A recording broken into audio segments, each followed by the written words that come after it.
നമസ്കാരം. പൊതുവേ സിനിമയെക്കുറിച്ച് നല്ലത് പറയാനുണ്ടെങ്കിൽ മാത്രമേ ഈ ഒരു ഓണസ്റ്റ് റിവ്യൂ പറഞ്ഞിട്ടൊരു പരിപാടി ചെയ്യാറുള്ളൂ. നടിഗറിനെ കുറിച്ച് പറയാനായിരുന്നു. നടിഗർ അത്ര എക്സലൻറ്റ് ഫിലിം എന്നുള്ള രീതിയിലല്ല, ആവറേജ് അല്ലെങ്കിൽ എബോവ് ആവറേജ് ഫിലിമാണ്.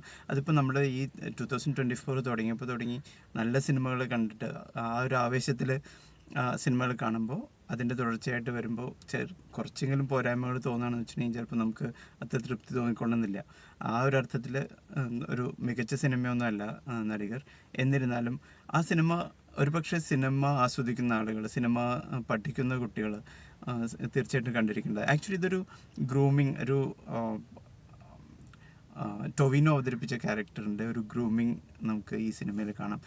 ആക്ച്വലി അത് പറയുമ്പോൾ ലാൽ ജൂനിയറിൻ്റെ ഒരു എവല്യൂഷൻ, അദ്ദേഹത്തിൻ്റെ ആദ്യത്തെ സിനിമ തുടങ്ങി ഇതുവരെയുള്ള സിനിമ വെച്ച് നോക്കുമ്പോൾ ആ ഒരു എവല്യൂഷൻ വളരെ സ്പഷ്ടമാണ്. നല്ല രീതിയിൽ അദ്ദേഹം മികച്ചൊരു സംവിധായകനാവുന്ന പല ലക്ഷണങ്ങളും കാണിക്കുന്നുണ്ട്.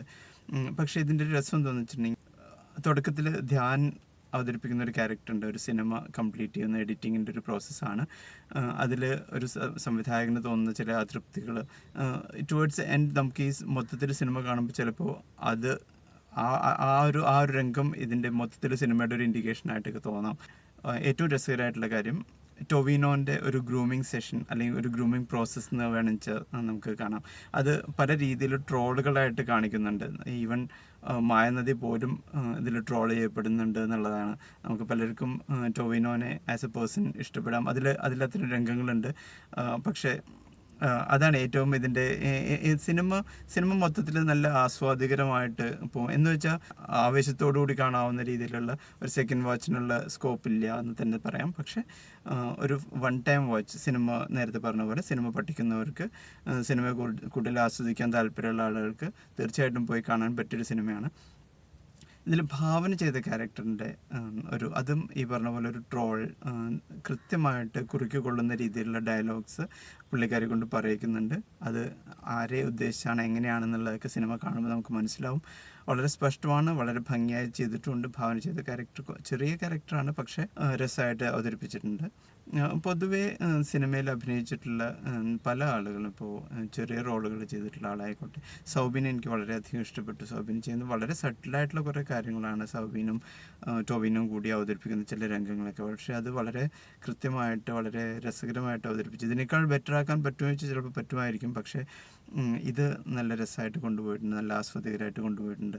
അനുഭൂതി തരുന്നൊരു സിനിമയാണോ എന്ന് ചോദിച്ചിട്ടുണ്ടെങ്കിൽ അങ്ങനെയല്ല. പക്ഷേ ഒട്ടും ലാഗ് വരാതെ വളരെ എൻഗേജിങ് ആയിട്ട് ത്രൂ ഔട്ട് സിനിമ കൊണ്ടുപോയിട്ടുണ്ട്. ടൊവിനോൻ്റെ ഒപ്പം അഭിനയിക്കുന്ന ബാലു ആയാലും സുരേഷ് കൃഷ്ണ ആയാലും, ചെറിയ റോളിൽ മധുബാൽജി ഉണ്ട്. നമ്മുടെ ബിപിൻ ചന്ദ്രൻ, അദ്ദേഹം ചെയ്ത കഥാപാത്രം അസലായിട്ട് പുള്ളി ചെയ്തിട്ടുണ്ട്, പെർഫോം ചെയ്തിട്ടുണ്ട്. രഞ്ജിത്ത് ഏട്ടനുണ്ട് ആസ് എ ഡയറക്ടർ ഹിംസെൽഫ്, അദ്ദേഹം ചെയ്തതും എനിക്ക് വളരെ ഇഷ്ടപ്പെട്ടിരുന്നു. പിന്നെ ചില സീൻസൊക്കെ ഇതൊരു ഇപ്പോൾ ചെറിയ കുട്ടികൾ സ്റ്റോപ്പ് മോഷൻ ആനിമേഷനൊക്കെ ചെയ്യണ പോലെ ചില ഗ്യാപ്സൊക്കെ നമുക്കിങ്ങനെ ഫീൽ ചെയ്യുന്നുണ്ടായിരുന്നു. അത് ചിലപ്പോൾ നമുക്ക് നമ്മുടെ ഒരു എക്സ്പെക്റ്റേഷൻ വെച്ചിട്ടോ, നേരത്തെ പറഞ്ഞ പോലെ നമ്മൾ ഈ വർഷം തുടങ്ങി കണ്ടുവന്നിട്ടുള്ള സിനിമകളൊക്കെ ഒന്നിനൊന്നും മെച്ചമായതുകൊണ്ട് ചിലപ്പോൾ ആ ഒരു കമ്പാരിസൺ വരുന്നതും ആയിരിക്കാം. അങ്ങനെ ഒരു ചെറിയ ഡ്രോബാക്ക് തോന്നിയിരുന്നത്. പക്ഷേ ഓവറോൾ സിനിമ കാണാൻ പറ്റിയ സിനിമ തന്നെയാണെന്നാണ് എനിക്ക് തോന്നുന്നത്. കാണും, തിയേറ്ററിൽ തന്നെ പോയി കാണും.